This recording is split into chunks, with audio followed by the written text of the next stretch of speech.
অভিযোগ করা এবং অভিযোগ থেকে বাঁচতে পাল্টা অভিযোগ করা।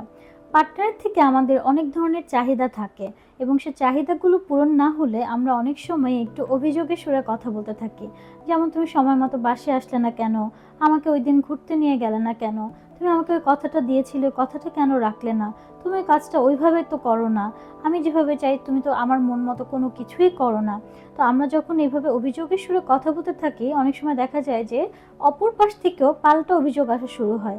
তার তার জায়গাটা সে এক্সপ্লেন না করে সেও পাল্টা অভিযোগ করতে শুরু করে যে তুমিও তো এই কাজটা ঠিক মতো করনি, তোমারও তো এই ভুল আছে, তুমিও তো আমার মন মতো চলো না। তো এইভাবে যেটা হয় যে অভিযোগ আর পাল্টা অভিযোগের জের ধরে ঝগড়াটা কিন্তু বাড়তেই থাকে।